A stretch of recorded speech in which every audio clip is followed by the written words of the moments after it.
Thank you, Miss Brenda. Good morning. Happy New Year's Eve. I'd like to welcome everyone who's here, including visitors and some of our members who have been gone, who are back, and those who are participating online. We welcome you. And I'm Herb Outlaut, one of the elders here, so I'm giving you this welcome on behalf of myself and the session and our pastor, Jim Mitchell. I'd like to take a few minutes to make some announcements as we begin. We try to have a hymn sing and prayer time on fifth Sundays of the month, which typically there are 4 throughout the year. And today is the fifth Sunday, so we're going to have one from 5 to 6 p.m. this evening. There's no meal. And if you have other plans, we hope that you might still be able to come during that time period. The session is going to meet this coming Thursday, so please keep us in your prayer during that time. I also want you to save the date for Saturday, February 10th. We're going to have a bridal shower brunch for Sierra Walter at the Reed's home. And Pastor Mitchell has a couple of announcements to make. First of all, we'd just like to thank everyone sincerely for your many prayers for Crystal and the child in her womb. And we couldn't be more thankful and joyful in how God has responded to those prayers thus far. We have received much good news and have one more piece of good news to add to that this morning. It's a boy. So wanted to let you know and appreciate you continuing to pray for both Crystal and the young boy. And also, we're very grateful for the gift that the deacons gave us from the whole congregation. And we received that last Sunday. Just want to thank you all for that, for a monetary gift. It's a great privilege to be your pastor in so many ways, and again, just overwhelmed with your generosity, and thank you all very much. One other announcement that I want to make has to do with the congregational meeting on January, it's the 14th, is that correct? So that's coming up in a couple of weeks, and we, as a session, act as the nominating committee for elders and deacons and the congregational chairman and treasurer, but particularly for the elders and deacons and for those other offices that have to do with the functions of the congregational meeting as well. We value your input. So any name that you submit to the session before our session meeting this Thursday, we will consider in that process. So we are, of course, thinking and praying deeply about who God would call to be an elder or deacon in this church, but we also want to hear from you, and there's no guarantee that any name you present will ultimately come before the congregation, but we do promise to consider anyone that you would put forward in our session meeting this week. So please do think about that. And you can contact anybody on the session if you have names for elder or deacon that you would like to have considered. And please keep in mind the scriptural qualifications for those offices. 1 Timothy chapter 3, Titus chapter 1, 1 Peter chapter 5 contain the character qualifications, which are so essential to the office of elder and deacon. And again, thankful for those that God has already called and looking forward to what he will do. And please be in prayer also for the congregational meeting, for the budget, as well as officer elections. Please plan for that on January 14th following morning worship.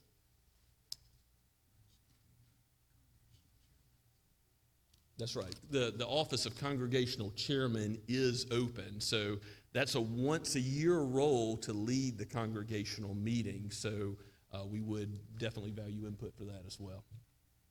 Are there any other announcements, Herb? If not, let's take a moment to prepare our hearts to go before Almighty God in worship.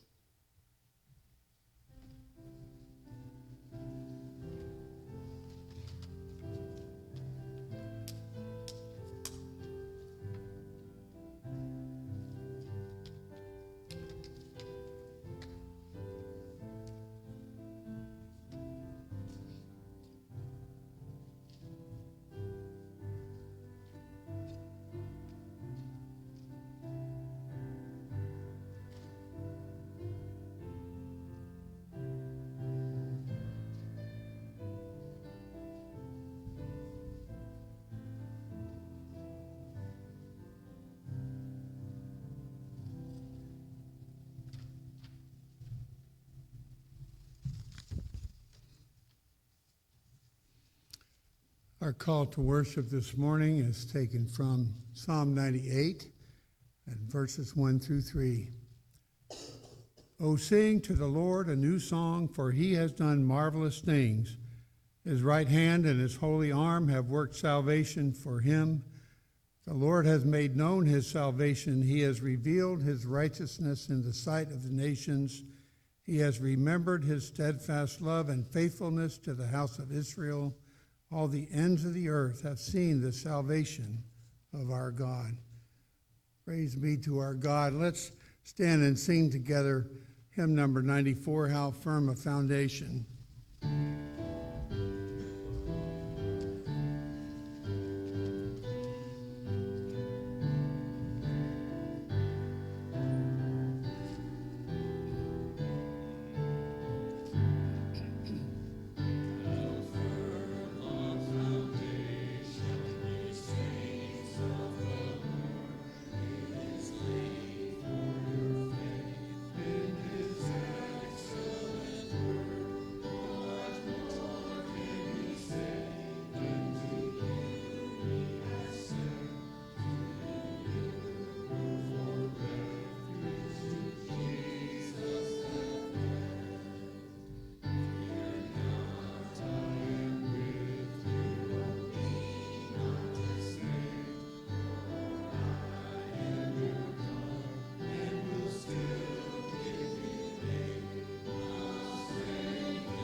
Let us pray.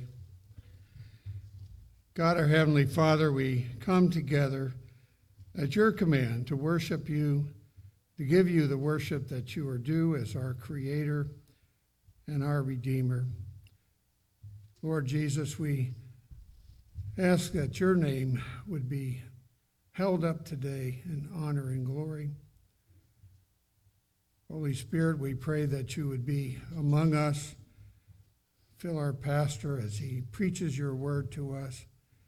Make our hearts grateful that we have this opportunity to worship you, and that by your Spirit we have been drawn to you out of the darkness, that our feet have been taken from the miry clay and set upon the rock, the foundation of our faith, which is Jesus Christ. We ask this in the name of our Savior Jesus, who taught his disciples to pray, saying, Our Father, who art in heaven, hallowed be thy name. Thy kingdom come, thy will be done, on earth as it is in heaven. Give us this day our daily bread, and forgive us our debts, as we forgive our debtors. And lead us not into temptation, but deliver us from evil. For thine is the kingdom, and the power, and the glory forever. Amen. Please be seated.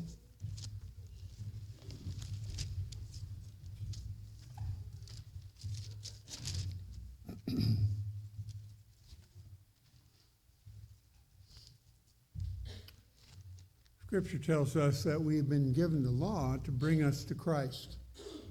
As we look fully at the law, and as the Holy Spirit reveals to us the extent of our sin, how we have not been able to keep the law, then we are driven to Christ.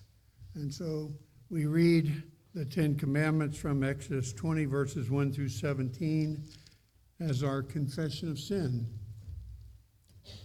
And God spoke all these words, saying, I am the Lord your God who brought you out of the land of Egypt, out of the house of slavery. You shall have no other gods before me. You shall not make for yourself a carved image or any likeness of anything that is in the heaven above, or that is in the earth beneath, or that is in the water under the earth.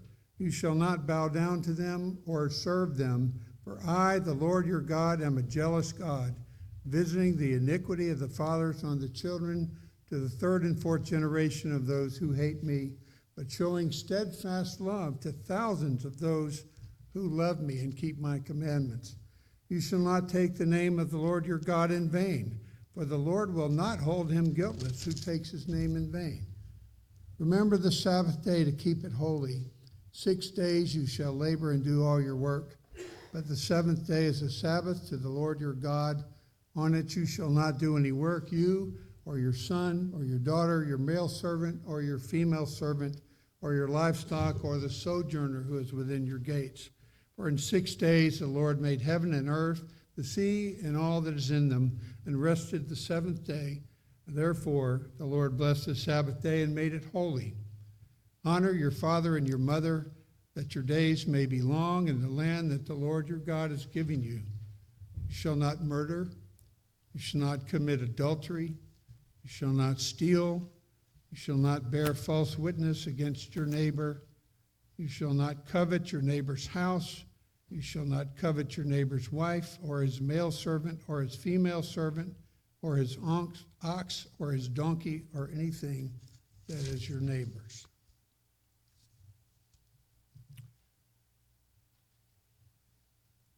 As we look at this law, I pray that the Holy Spirit would reveal our own sin to us. Let's take a few moments for a silent confession of sin.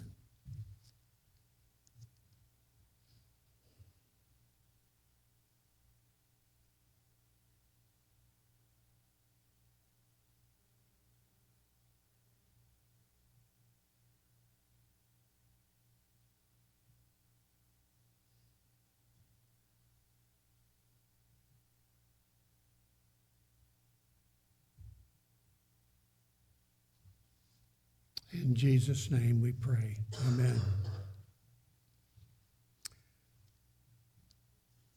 God is faithful to assure us of his pardon, which we have in Jesus Christ.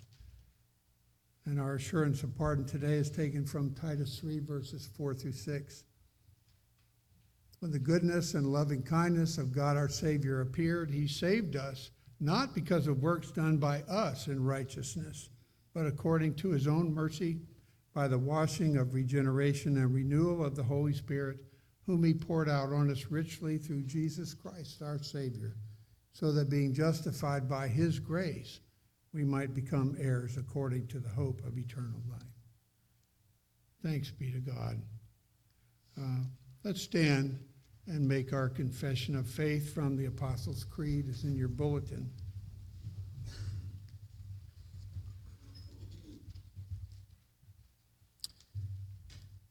I believe in God, the Father Almighty, maker of heaven and earth. I believe in Jesus Christ, his only Son, our Lord, who was conceived by the Holy Spirit, and born of the Virgin Mary. He suffered under Pontius Pilate, was crucified, died, and was buried. He descended into hell. The third day he rose again from the dead. He ascended into heaven and is seated at the right hand of God the Father Almighty. From there he will come to judge the living and the dead. I believe in the Holy Spirit, the Holy Catholic Church, the communion of saints, the forgiveness of sins, the resurrection of the body, and the life everlasting. Amen. Please be seated. Will the children please come forward? Elder Joel Reed is suffering from an illness, so we would appreciate, and I know he and Elaine would appreciate if y'all would keep him in your prayers. So Pastor Mitchell is going to give the children's sermon.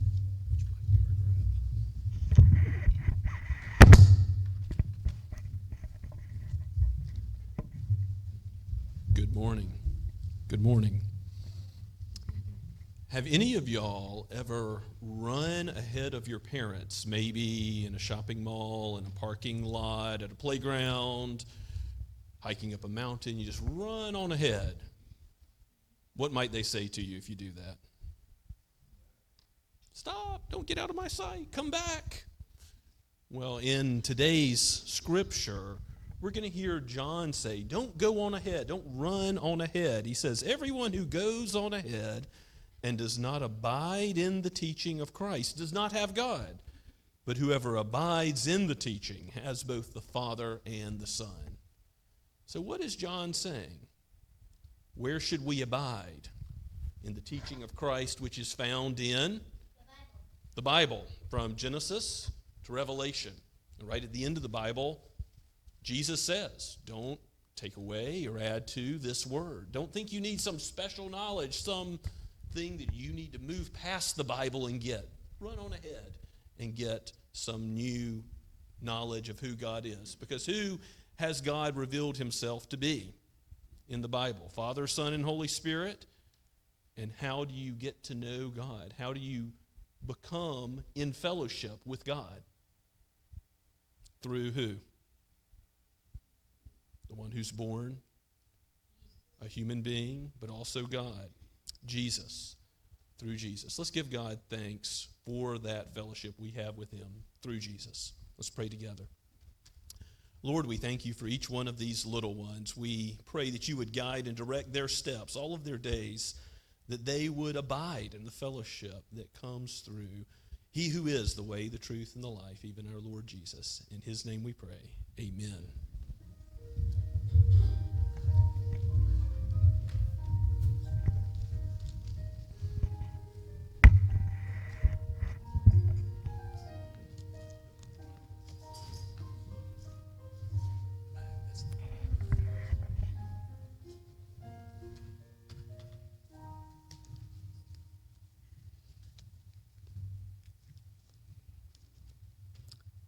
Our scripture reading for today is taken from the letter to the Hebrews in chapter 3, verse 1 through 4, verse 3.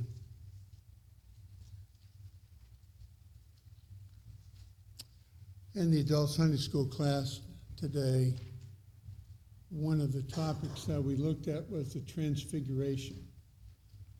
Jesus asked the disciples, who do people say that I am?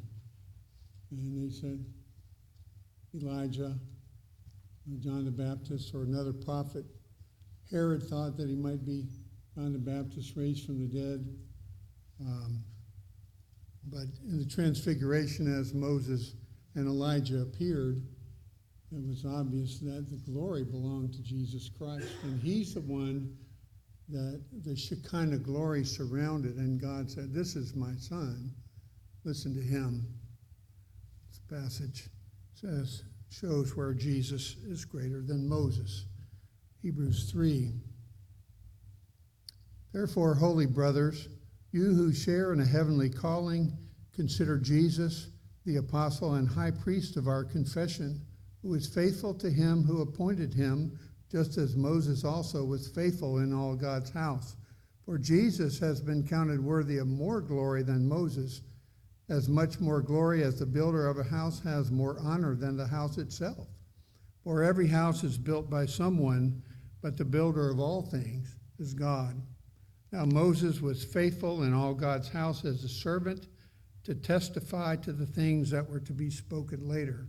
But Christ is faithful over God's house as a son, and we are his house, if indeed we hold fast our confidence and our boasting and our hope. Therefore, as the Holy Spirit says today, if you hear his voice, do not harden your hearts as in the rebellion on the day of testing in the wilderness, where your fathers put me to the test and saw my works for 40 years. Therefore I was provoked with that generation and said, they always go astray in their heart. They have not known my ways. As I swore in my wrath, they shall not enter my rest. Take care, brothers, lest there be in any of you an evil, unbelieving heart, leading you to fall away from the living God. But exhort one another every day, as long as it is called today, that none of you may be hardened by the deceitfulness of sin. For we share in Christ, if indeed we hold our original confidence to the end. As it is said today, if you hear his voice, do not harden your hearts, as in the rebellion. For who were those who heard and yet rebelled? Was it not those who left Egypt, led by Moses? And with whom was he provoked for 40 years? Was it not with those who sinned, whose bodies fell in the wilderness? And to whom did he swear that they would not enter his rest, but to those who were disobedient? So we see that they were unable to enter because of unbelief. Therefore, while the promise of entering his rest still stands, let us fear lest any of you should seem to have failed to reach it. For good news came to us just as to them, but the message they heard did not benefit them because they were not united by faith with those who listened. For we who have believed enter that rest, as he has said, as I swore in my wrath, they shall not enter my rest, although his works were finished from the foundation of the world. This is the word of the Lord. Thanks be to God. And let us go before our great God once again in prayer. O Father, Son, and Holy Spirit, you are the eternal God. You have all power and glory in and of yourself. You are the one who spoke this world into existence by the word of your power.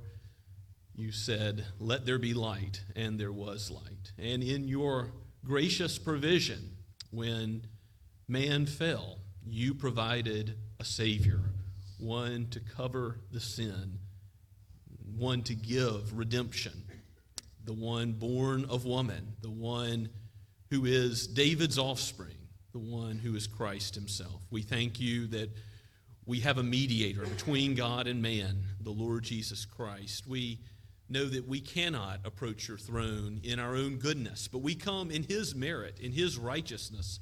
We come before you today with thanksgiving in our hearts for how you are building your church by converting the souls of those who have not perceived your kingdom, but you have made it apparent to us. You have given a new birth so that we have eyes to see it, so that we can grasp a hold of it by faith.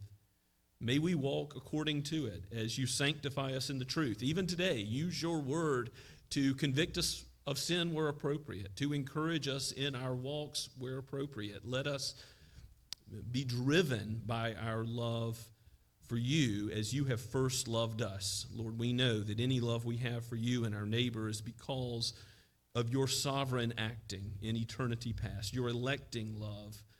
We thank you, Father, that you have been so kind and compassionate to us. And let us work for your kingdom to spread the message of the gospel of the good news to others in Somerville. We pray that this message would be received by many, that you would be building your church by converting others. We ask that the gospel would go forward with deeds of love and mercy, with genuine Christian love and hospitality.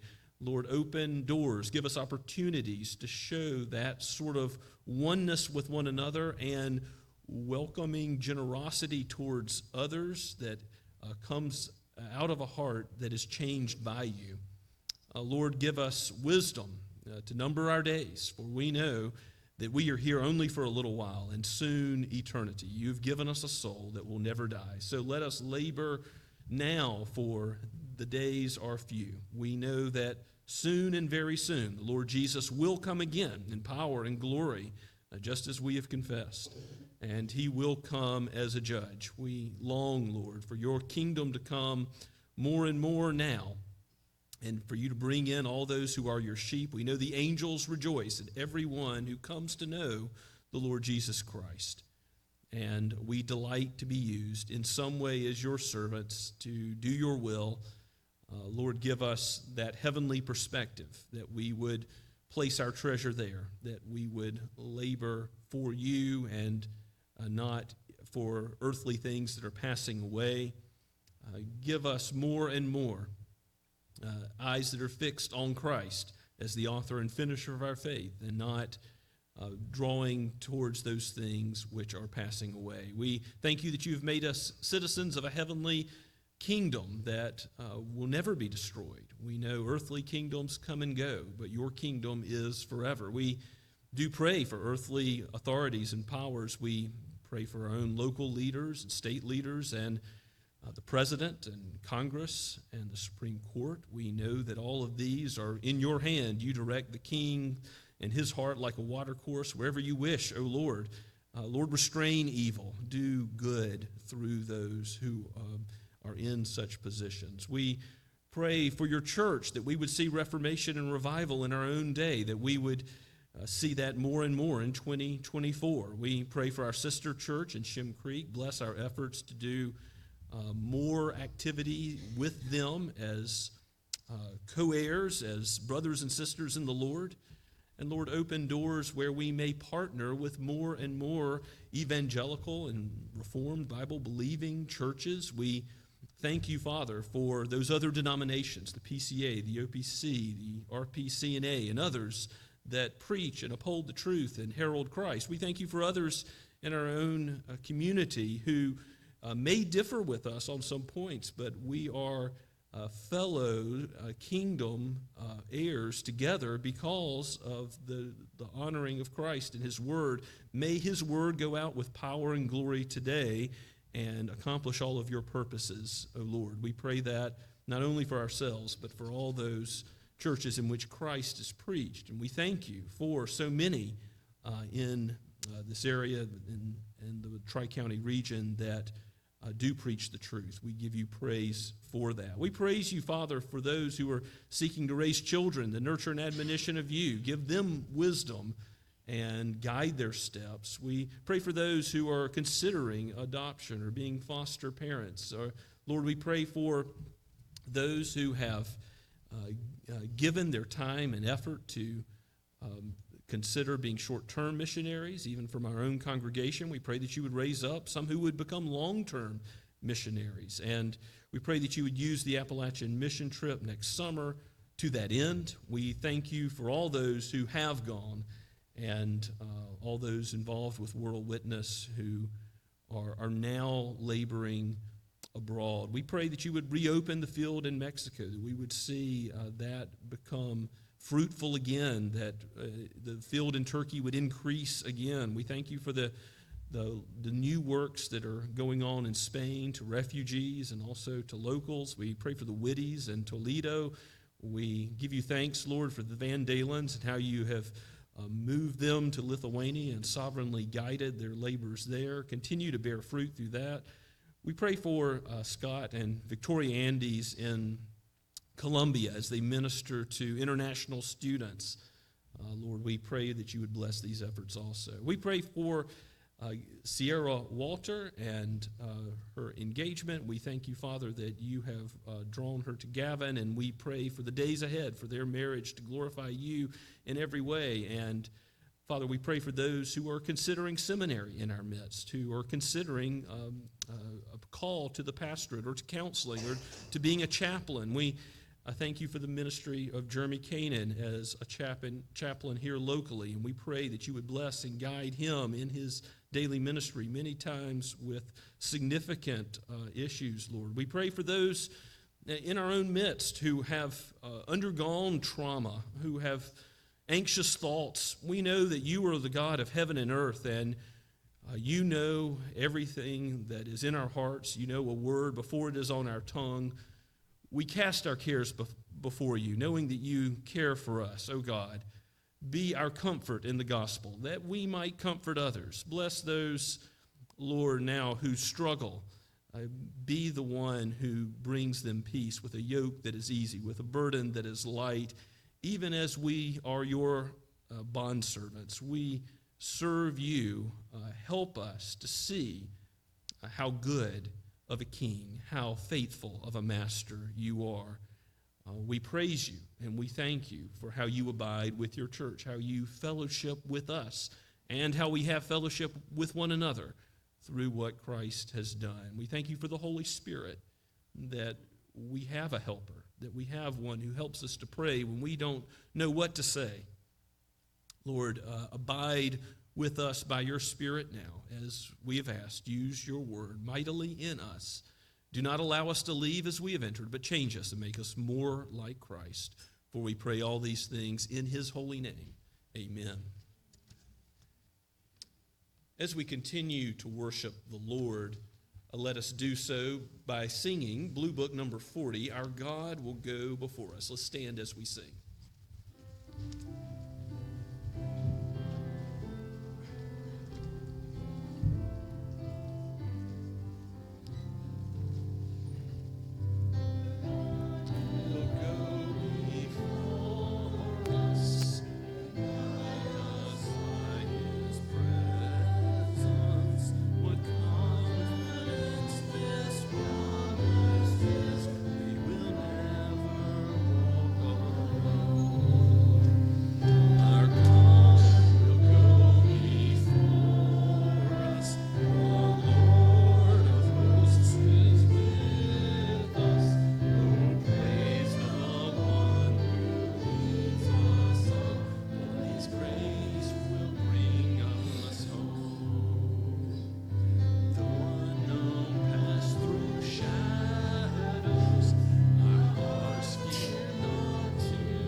Let us pray together. Heavenly Father, Son, and Holy Spirit, we come before you with hearts full of gratitude, recognizing your endless grace and boundless generosity.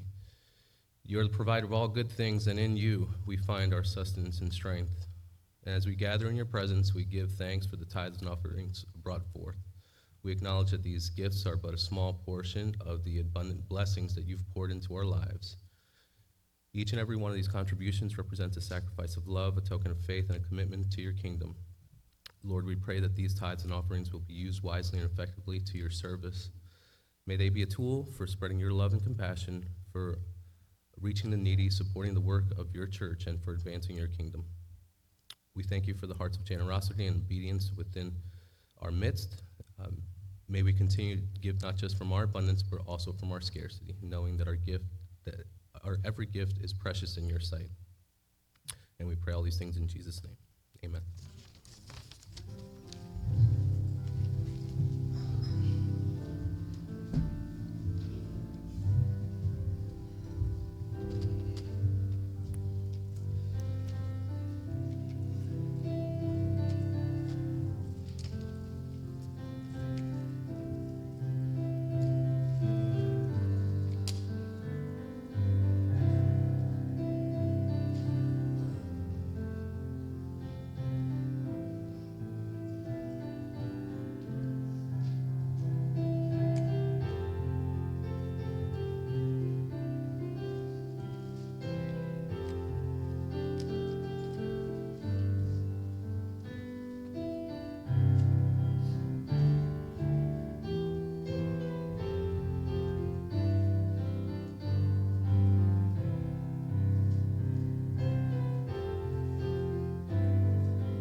Praise God from whom all blessings flow.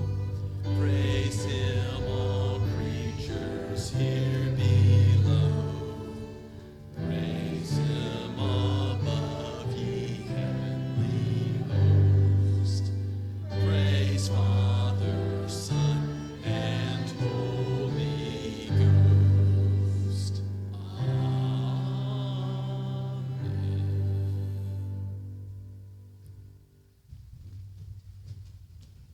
Please turn with me to the letter of 2 John. We're back in our exposition of 2 John. If you recall, 2 weeks ago, we looked at the first 6 verses and the last 2. And now we're looking at the middle section from verses 7 to 11 in 2 John.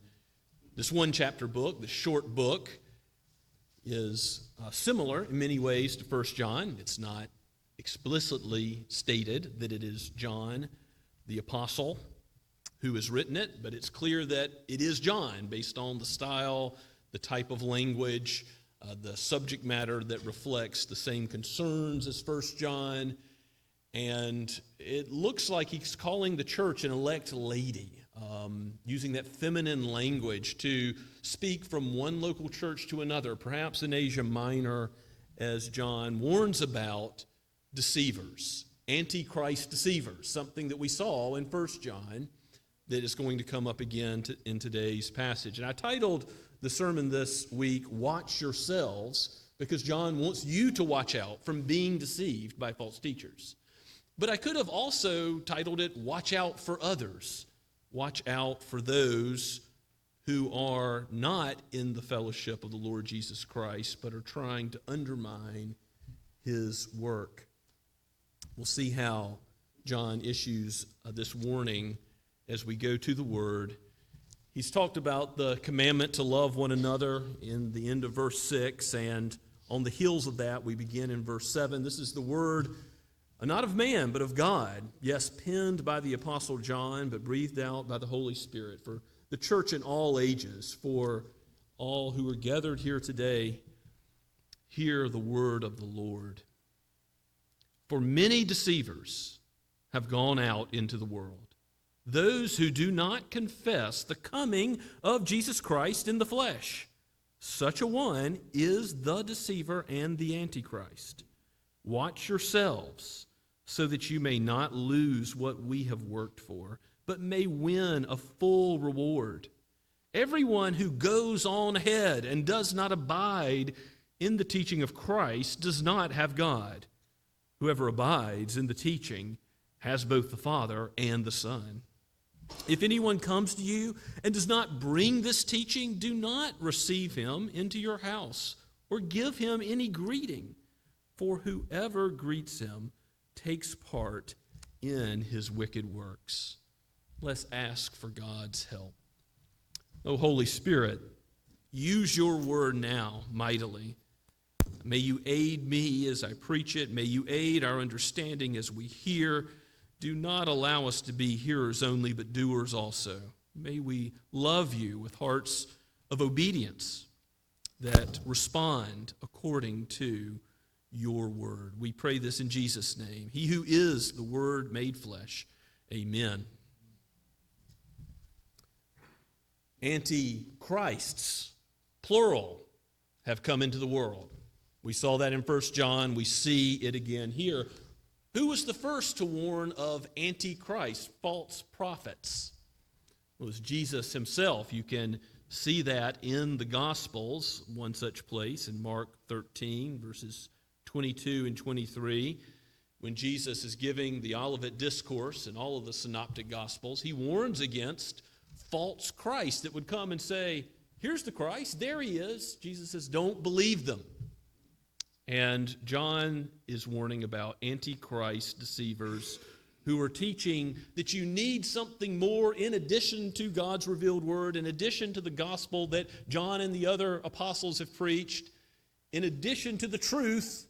You need some special enlightenment, some private revelation. We don't know exactly what the proto-Gnostic Docetists were teaching, but probably something along the lines of the material world is evil, and therefore their new spiritual teaching is better, that teaches something about the nature of Christ that's false, that he wasn't truly a human being, that he only seemed to be one, because the body is evil, they taught. Therefore, you couldn't think that Christ the Redeemer had a material body. And so John goes back to the incarnation.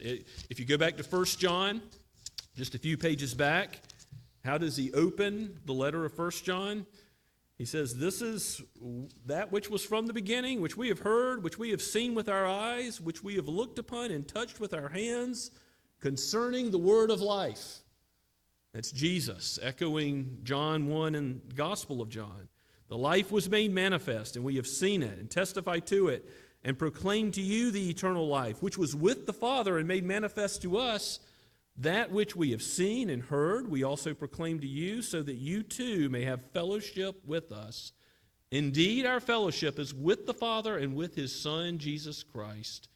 And we are writing these things so that our joy may be complete. And John goes on to argue that Jesus is the God-man. He's the one who came and tabernacled among us. He dwelt among us, and that truth must be accepted. If anyone denies the incarnation, John says that they are an antichrist. If you go to 1 John chapter 2, verse 19, those who went out from us and are not of us, those are the same ones that he refers to just a few verses later in chapter 2, verse 26 of 1 John. I write these things to you about those who are trying to deceive you. But the anointing that you have received from him abides in you, and you have no need that anyone should teach you. So the Holy Spirit is guiding God's people, and we know the truth by his anointing, and he teaches us that Jesus came in the flesh. The Antichrist, in verse 22 of chapter 2, who is the liar but denies that Jesus is the Christ? This is the Antichrist who denies the Father and the Son. No one who denies the Son has the Father. Whoever confesses the Son has the Father also. So this theme of John is coming up again as we get into 2 John. And what has John also said in verses 5 and 6? That if you're truly one of those led by the Holy Spirit, you have love. You have obedience to Christ that manifests itself in Christian love for brothers and sisters in him. And those false prophets do not. They are devoid of genuine love. And again, you can go back to 1 John and see those themes repeated. So this warning of watching yourself in light of the Antichrist deceivers, the false prophets that have come into the world that he speaks of in verse 7, I think we have to take seriously in verse 8. Just as Hebrews says, don't let the deceitfulness of sin harden your hearts, which we heard read earlier. Watch yourselves so that you do not lose what we have worked for, but may win a full reward. Now, I want you to understand what this means. It doesn't mean that God's sovereign electing love. Remember, John has already referred to the church as the elect lady, the one chosen by God. It doesn't mean that God chooses you and then somehow you can choose to fall away from God's love. No, Christ protects and guards his church. Romans 8 speaks of those that he calls, he justifies, he sanctifies, he glorifies. There's a golden chain of salvation, and nothing can separate us from the love of Christ. He's our shepherd who protects us from the evil one ultimately. We cannot be snatched out of his hand, that is, out of Christ's hand, and that is good. And yet this is a real warning. This is a warning not to be deceived by sin, not to think that the lies of Satan, the lies of the world, of our own sinful flesh, things that are foolish but look appealing, are good. To view them rightly in terms of God's word and his heavenly perspective. We're not invulnerable to satanic deception. I think that is a key takeaway. 1 Corinthians 10:12 says, if you think you stand, take heed lest you fall. When God gives Satan permission to afflict Job, he's able to cause real problems for Job. Okay, that's satanic affliction. That's not satanic possession or satanic rule over Job, but it's affliction. And it's something God allows for his ultimate glory, and Job's good, yes, but it does have effects in this world. The full reward that's spoken of in verse 8, let's read the verse again. Watch yourselves so that you may not lose what we have worked for, but may win a full reward. It's not saying the reward of salvation, but there will be a day when Jesus says, well done, my good and faithful servant. There are many verses in the Scriptures which talk of heavenly reward that's given, a crown of life to God's people. And it's not because we did anything in our flesh deserving of a heavenly reward. It's because Jesus, in his grace, has worked in us to build his kingdom through us, even mere jars of clay though we are. He graciously gives rewards. He graciously commends the work of his children, and we should work with that in view, because we don't want to preach the gospel. We don't want to love others and have that work be done in vain. That's what John is saying here. He's saying, I've labored amongst you. I don't want you to be deceived. I don't want this work to be done in vain. I want the preaching of the gospel of the kingdom to be built, for Satan to not thwart any aspect of the work that has been done. And so don't harden your hearts to the truth that has been preached among you. Instead, respond to it and work for Christ.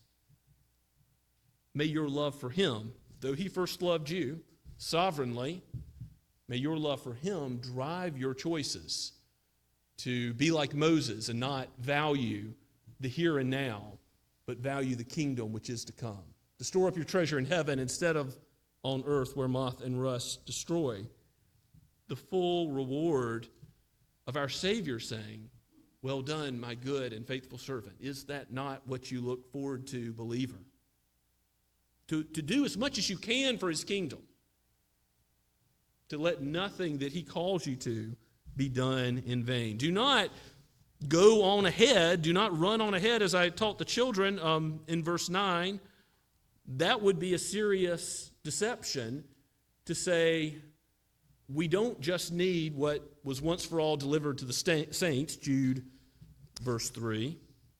we need something else. We need some additional revelation, some private revelation, some new knowledge of God.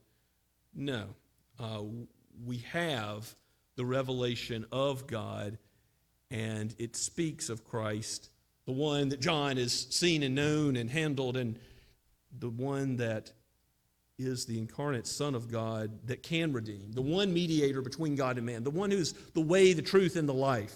No one comes to the Father except through him. And because of that, don't start to think that all roads lead to the same place. Yes, there's other religions that claim the God of Abraham, correct? There are Muslims who believe they worship the same God as the Jews and the Christians. But that's not the case. If you don't have the Son, you don't have the Father, John has said. The only way to God the Father is through Jesus Christ the Son. And the claim to know God the Father is nullified, as with the Pharisees. If they say they know God the Father but don't know Christ, Jesus says in John chapter 8 that they do not rightly understand the situation at all. If they knew the Father, they would embrace him. So, Jesus, being the way, the truth, and the life, says there are two ways. The broad path that leads to destruction, and the narrow way that leads to life, and the narrow way is through him. All of humanity falls in those two paths. There's the house built on the rock, Christ, and there's all others built on sinking sand. And that covers every atheist and agnostic and those who would submit to any other false revelation or world's religion or cult. Anyone who does not know Christ does not know God. And because of that truth, John talks about fellowship and what it means to have fellowship in Christ again. In verse 10, he says, if anyone comes to you and does not bring this teaching about Christ and the gospel, do not receive him into your house or give him any greeting, for whoever greets him takes part in his wicked works. And we might say this seems a little harsh, John, because didn't Jesus eat with tax collectors and sinners? Didn't he go to Zacchaeus' house? Indeed he did. But Jesus never came to sinners to leave them in their sin. Jesus came to Zacchaeus' house to bring salvation to his house today. He came to bring people out of a life of their sin. And I think we can nuance this as we think about what it means to have fellowship in the Lord. John chapter 17 in Jesus' high priestly prayer, he compares the unity that we have as believers to the Trinity. How will the world know that the Father has sent the Son? Because of our oneness and the way that we love one another. That's real, deep fellowship. But there's also a flip side to that. If there's somebody who's not in Christ, we don't have fellowship with them. We don't share in that saving knowledge of Christ and therefore access of God the Father. So the commentator Kistemacher says that John is not talking about the traveler who needs lodging for the night. He's not talking about some kind of normal hospitality that we would show to unbelievers as Christians. He's referring to the teacher who intends to destroy the church of Christ. When he says, if anybody comes to you and doesn't bring this teaching, don't receive him into your house. Don't eat with him. Don't treat him as a Gentile and a tax collector. There's a rejection of close fellowship. And don't even give him a greeting, for whoever greets him takes part in his wicked works. And I think there's some implications here, because John's saying don't formally align with false teachers in the church. Those who have went out from us or not among us, don't align with them formally. But also don't even informally align with them.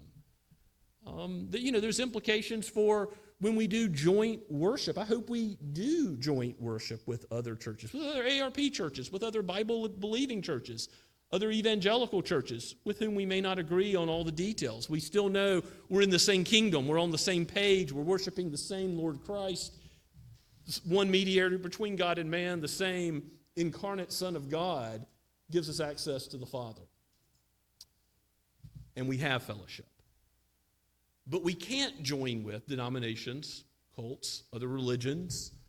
And sometimes this happens government functions, sometimes this happens at a local level around holidays where there's a service where Protestants are to join with Roman Catholics. Now, I know that there are Roman Catholic believers who trust in the Lord Jesus through the Word and a simple understanding of it, but the Roman Catholic official doctrine is anathema to salvation by grace. They teach that your own works must be added. It's an addition to the gospel that Paul says is absolutely unacceptable in Galatians chapter 1.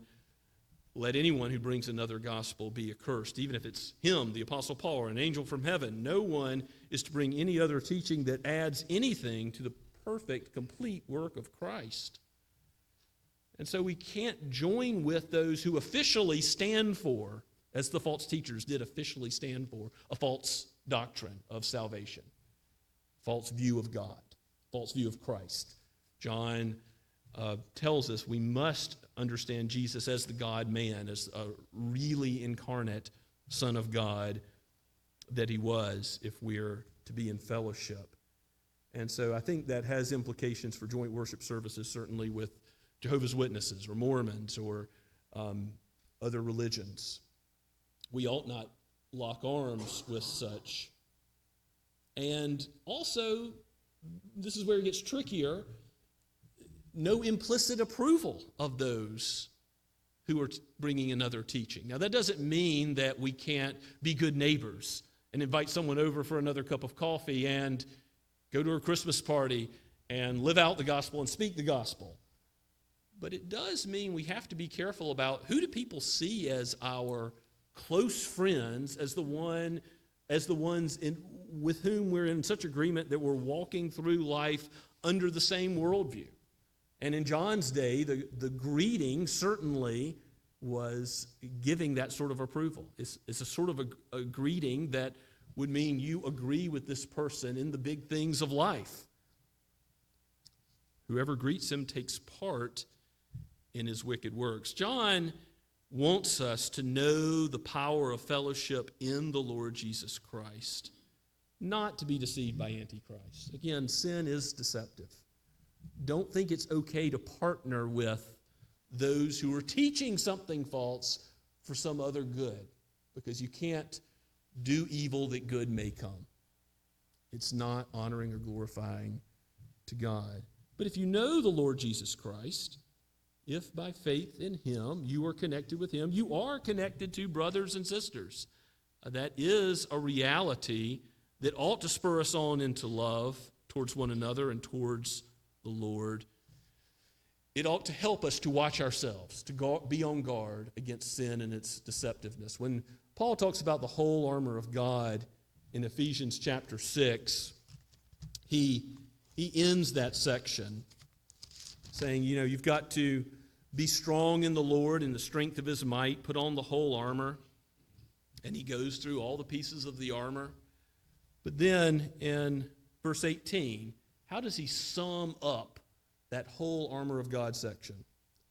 Praying at all times in the Spirit, with all prayer and supplication. To that end, keep alert, be watchful. Keep alert, with all perseverance, making supplication for the saints. Be watchful, leaders, for your own flock. Don't give access of false teachers to the sheep of Christ, his precious sheep. No. Keep alert with all perseverance, making supplications for all the saints, and also for me, Paul's saying, as an apostle, that words may be given me in opening my mouth boldly to proclaim the mystery of the gospel, for which I'm an ambassador in chains, that I may declare it boldly as I ought to speak. Paul is saying the whole armor of God, standing against Satan, his lies, his deceptions, is undergirded with prayer. As we pray for ourselves, as we pray for the church of Christ, as we pray for one another, this is how to withstand the assaults of Satan against the church. Be watchful, because it does matter. Be alert, because the Christian life is called the good fight of faith. Paul says, I've fought the good fight. I've finished the race. Isn't that what we want to say at the end of our days? That Lord Jesus may speak to us and say, well done, thou good and faithful servant. Let's pray together. Father, we give you praise for your word, for the reality of the Lord Jesus and his salvation, for the fellowship that it brings us into with him. We thank you for that. Help us to be strong in you, knowing that we bring nothing to our salvation except the sin which caused it to be necessary, that God would become man and live a righteous life we could not live, and die an atoning death that we deserve to die. Help us to propagate this gospel, to have the wisdom to know how to show love and hospitality and love our enemies, but yet not enable their evil. Lord, we do ask that you would give us wisdom and direction, that you would guide us as a church, that we would be found as those who are committed to your word, adding nothing, subtracting nothing, that you would cause us to be faithful in loving you and not falling prey to the deception of sin and the evil one. Guard us, guard our souls in Christ Jesus, we pray. Amen. Let us respond to God's word now by singing again hymn number 606, Teach Me Thy Way, Lord.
Now may the Lord bless and keep you. May the Lord lift up his face upon you and be gracious to you. May he lift up his countenance upon you and give you his peace now and forever. Amen and amen.